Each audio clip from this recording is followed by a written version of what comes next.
नमस्कार दोस्तों, आज की क्लास में हम एमपी जीके के टॉप एमसीक्यू पर चर्चा कर रहे हैं जो आपके एमपी पटवारी की एग्जाम में लगातार पूछे जा रहे हैं या उनके पूछे जाने की पूरी पूरी संभावना है। तो बिना किसी देरी के आज की इंपॉर्टेंट क्लास को शुरू करते हैं। तो सबसे पहला क्वेश्चन आपके सामने आता है कि भीलों का निवास स्थल क्या कहलाता है। अति महत्वपूर्ण क्वेश्चन लगाकर लिख लेना, क्योंकि जो भील जनजाति है यहाँ से लगातार एग्जाम में क्वेश्चन पूछा जाता है। तो अगर हम बात करें कि जो भील जनजाति है इनका जो निवास स्थल है, ये निवास स्थल क्या कहलाता है, तो याद रखना है भीलों का निवास स्थल क्या कहलाता है, तो ये कहलाता है फालिया। मोस्ट इंपोर्टेंट क्वेश्चन है कि भीलों का निवास स्थल क्या कहलाता है, तो इसको बोला जाता है फालिया। लेकिन अगर आपसे पूछ ले कि जो भील है इन भीलों के मकान को क्या कहते हैं, तो याद रखना है जो भील के मकान होते हैं इनको कू कहा जाता है। कू, तो याद रखना है जिस क्षेत्र पर या जिन मोहल्ले में ये रहते हैं उन निवास स्थल को फालिया कहते हैं, और जो इनके मकान होते हैं उन मकान को क्या कहा जाता है, तो इनके मकान को कू बोला जाता है। ये इंपोर्टेंट क्वेश्चन आपको याद रखना है। और अगर हम भील की बात करें तो ये मध्य प्रदेश की सबसे बड़ी जनजाति है जो कि झाबुआ अलीराजपुर वाले क्षेत्र में पाई जाती है। ठीक है, अगला क्वेश्चन आता है कि भगोरिया उत्सव निम्नलिखित में से किस क्षेत्र में आयोजित किया जाता है। मोस्ट इंपोर्टेंट क्वेश्चन है। सबसे इंपोर्टेंट क्वेश्चन तो ये है कि जो भगोरिया उत्सव है, ये भगोरिया उत्सव कौन सी जनजाति के द्वारा मनाया जाता है, तो याद रखना है ये जो भील जनजाति है ये भील जनजाति का एक उत्सव है। फिर आपसे पूछे कि ये किस क्षेत्र में मनाया जाता है, तो मैंने अभी आपको बताया कि जो भील जनजाति है ये झाबुआ अलीराजपुर वाले क्षेत्र में रहती है, तो ये झाबुआ वाले क्षेत्र में मनाया जाता है। फिर आपसे पूछे कि जो भगोरिया उत्सव है ये कब मनाया जाता है, तो याद रखना है जो होली रहती है उस होली के टाइम पर यह त्योहार मनाया जाता है। तो मोस्ट इंपोर्टेंट भगोरिया त्योहार ये भील जनजाति का त्योहार है, ये होली के टाइम पर मनाया जाता है और झाबुआ अलीराजपुर वाले क्षेत्र में इसको आयोजित किया जाता है। ठीक है, अगला क्वेश्चन आता है कि जॉर्ज कैसल राष्ट्रीय उद्यान स्थित है। मोस्ट इंपोर्टेंट क्वेश्चन है कि जो जॉर्ज कैसल भवन है ये जॉर्ज कैसल का भवन कौन से राष्ट्रीय उद्यान में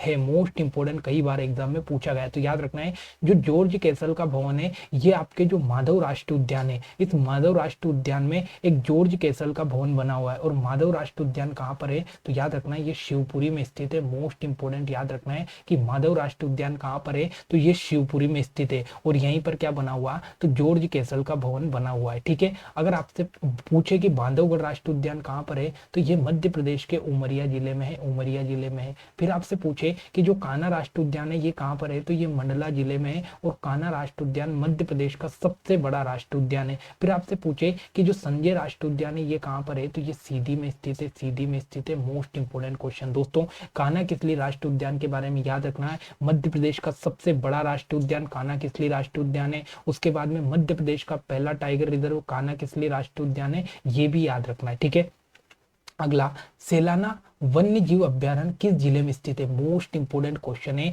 कि जो सेलाना वन्य जीव अभ्यारण्य है ये सेलाना अभ्यारण्य मध्य प्रदेश के कौन से जिले में आता है, तो याद रखना है ये रतलाम के अंतर्गत आता है। तो सेलाना अभ्यारण्य कहाँ पर है, तो ये रतलाम है। मोस्ट इंपोर्टेंट क्वेश्चन है। अगला, कान्हा के शुभंकर भूर सिंह द बारहसिंगा के साथ आए व्यंग्य चित्रकार का नाम बताइए। मोस्ट इंपोर्टेंट क्वेश्चन लगाकर लिख लेना। सबसे इंपोर्टेंट क्वेश्चन तो ये है कि जो कान्हा किसली राष्ट्रीय उद्यान है, इस कान्हा किसली राष्ट्रीय उद्यान का जो शुभंकर है इसका नाम क्या है, तो इसका नाम है भूर सिंह बारहसिंगा। ठीक है, तो कान्हा किसली राष्ट्रीय उद्यान का जो शुभंकर है वो क्या है, तो ये भूर सिंह द बारहसिंगा है। दूसरा इंपोर्टेंट पॉइंट ये बनता है कि मध्य प्रदेश का वो कौन सा राष्ट्रीय उद्यान है जिसने सबसे पहले अपना शुभंकर जारी किया, तो ये भी आपका कान्हा किसली राष्ट्रीय उद्यान है। तीसरा इंपोर्टेंट क्वेश्चन यहाँ से बनेगा कि जो भूर सिंह बारहसिंगा जो आपका शुभंकर है इसको किसने डिजाइन किया, तो याद रखना ये आपके रोहन चक्रवर्ती के द्वारा डिजाइन किया गया। रोहन चक्रवर्ती के द्वारा यहाँ पर जो भूर सिंह बारहसिंगा आपका शुभंकर है ये रोहन चक्रवर्ती ने यहाँ पर डिजाइन किया है।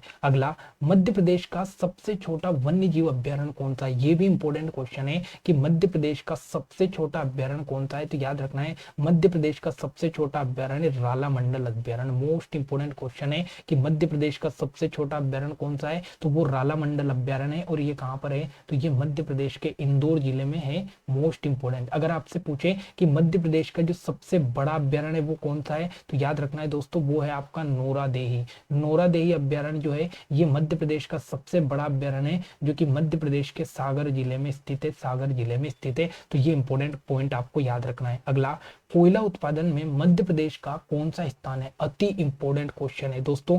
अगर हम बात करें कोयले की, तो कोयला उत्पादन में जो मध्य प्रदेश है इसका पूरे भारत में चौथा स्थान है। ये इंपॉर्टेंट पॉइंट आपको याद रखना है कि कोयला उत्पादन में मध्य प्रदेश का कौन सा स्थान है, तो चौथा स्थान है।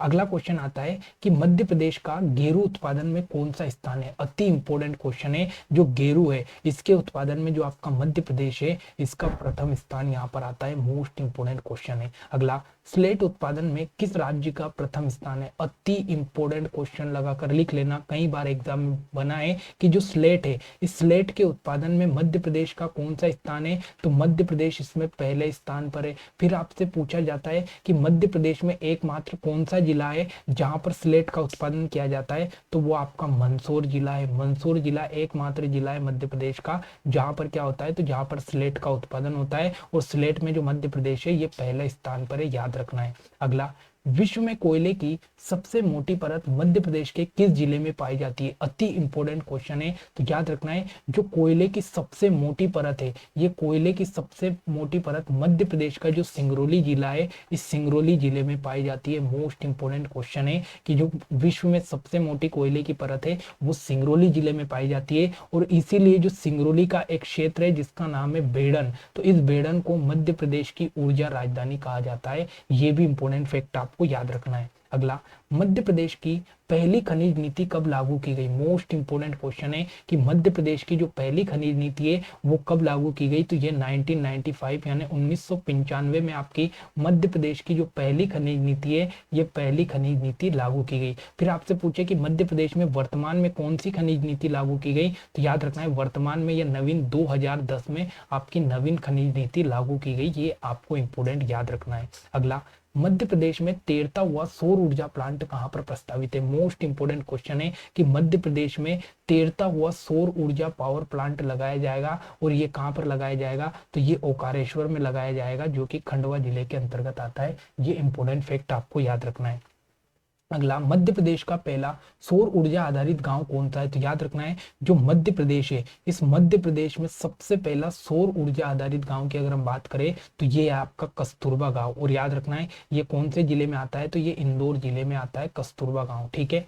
अगला, पूर्णतः सौर रसोई वाला पूर्णतः सौर रसोई वाला कौन सा गांव है, तो याद रखना है अगर हम बात करें जो बाचा गांव है ये बाचा गांव मध्य प्रदेश का पूर्णतः सौर रसोई वाला गांव बन गया है। अगला, जवाहर सागर जल विद्युत परियोजना किस नदी पर है? मोस्ट इंपोर्टेंट क्वेश्चन है कि जो जवाहर सागर बांध है या जवाहर सागर जल विद्युत परियोजना है ये मध्य प्रदेश में कौन सी नदी पर है, तो याद रखना है मध्य प्रदेश में चंबल नदी पर है, जो कि कहां पर है, तो याद रखना है ये राजस्थान के अंतर्गत आता है जवाहर सागर बांध। ठीक है, राजस्थान के अंतर्गत। अगर हम बात करें तो चंबल नदी पर 3 प्रमुख परियोजना आपको याद रखनी है। एक तो आपकी जवाहर सागर हो गई, एक आपकी गांधी सागर हो गई, गांधी सागर बांध हो गया, गांधी सागर मंदसौर में होता है। ठीक है, तो ये आपको याद रखना है, मोस्ट इंपोर्टेंट याद रखना है। अगला, 750 मेगावाट का solar power plant Madhya Pradesh के किस जिले में स्थित है? मोस्ट इंपोर्टेंट क्वेश्चन है दोस्तों। अगर हम बात करें तो जो आपका मध्य प्रदेश का रीवा जिला है इस रीवा जिले में रीवा अल्ट्रा, क्या नाम है इसका,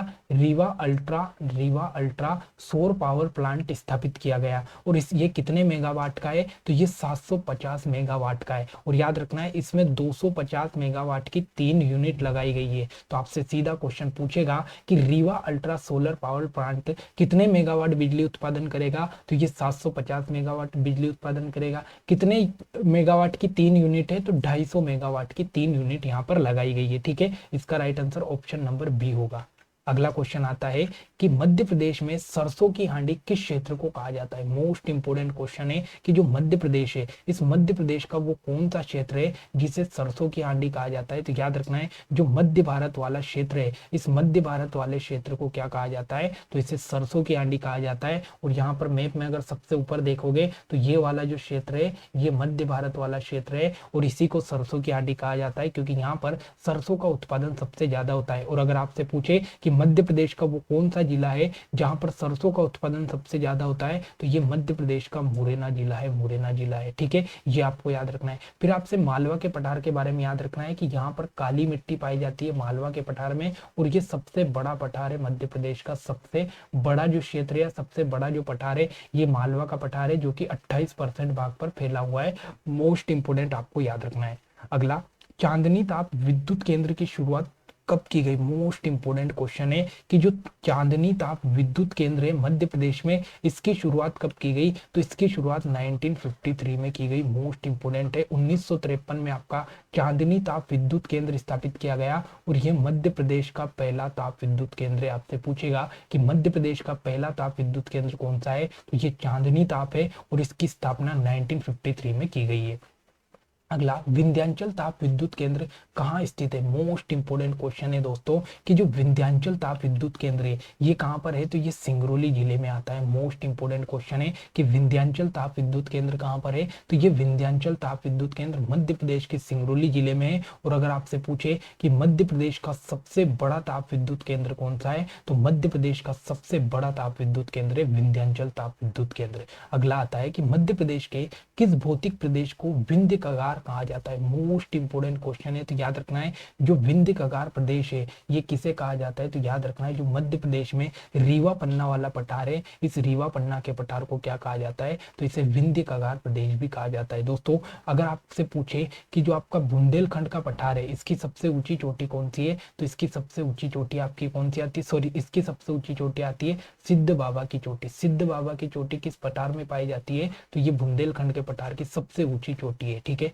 अगला, किस नदी को मध्य प्रदेश की जीवन रेखा कहा जाता है? मोस्ट इंपोर्टेंट, और कई क्वेश्चन में यहां से निकाल कर आपको दूंगा कि मध्य प्रदेश की जो जीवन रेखा है ये कौन सी नदी को कहा जाता है, तो याद रखना है जो नर्मदा नदी है, इस नर्मदा नदी को क्या कहा जाता है, तो नर्मदा नदी को मध्य प्रदेश की जीवन रेखा कहा जाता है। फिर आपसे पूछे कि मध्य प्रदेश की सबसे बड़ी नदी कौन सी है, तो ये भी नर्मदा नदी है। फिर आपसे पूछे कि मध्य प्रदेश की राज्य की नदी कौन सी है, तो राज्य की नदी की हम बात करें तो ये भी आपकी नर्मदा नदी है। ठीक है, उसके बाद अगर हम बात करें चंबल नदी की, तो आपसे पूछे कि जो मालवा की जीवन रेखा है, या मालवा की जो जीवन रेखा है, मालवा की जीवन रेखा किस नदी को कहा जाता है, मालवा की जीवन रेखा, तो वो चंबल नदी को कहा जाता है। फिर आपसे पूछे कि मालवा की गंगा किसे कहते हैं, तो याद रखना है जो मालवा की गंगा है, ये मालवा की गंगा किसको कहते हैं, तो शिप्रा नदी को मालवा की गंगा कहते हैं। और फिर आपसे पूछे कि जो बुंदेलखंड है, इस बुंदेलखंड की जीवन रेखा, बुंदेलखंड की जो जीवन रेखा है, बुंदेलखंड की जीवन रेखा किसे कहते हैं, तो ये बेतवा नदी को कहते हैं बुंदेलखंड की जीवन रेखा। ये इतने इंपॉर्टेंट पॉइंट आपको याद रखना है। अगर आपसे पूछे मालवा की जीवन रेखा कौन सी नदी है, चंबल नदी है। उसके बाद आपसे पूछे कि मालवा की गंगा कौन सी है, शिप्रा नदी है। और बुंदेलखंड की जीवन रेखा कौन सी है, बेतवा नदी है। और मध्य प्रदेश की जीवन रेखा नर्मदा नदी है।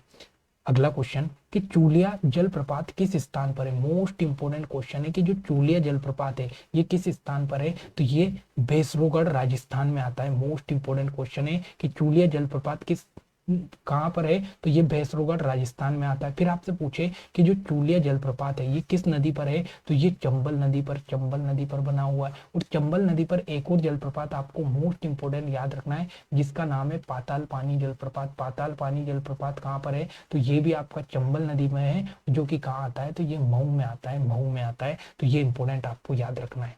तो दोस्तों, ये आज के एमपी जीके के मोस्ट इंपोर्टेंट क्वेश्चन थे जिसमें मैंने पूरे एक्सप्लेन करके आपको एक एक क्वेश्चन को समझाया। तो आशा करता हूँ कि क्लास आपको बेहद अच्छी लगेगी। अगर क्लास अच्छी लगे तो लाइक कमेंट शेयर करना ना भूलें। मिलते हैं अगली क्लास में। जय हिंद, जय भारत।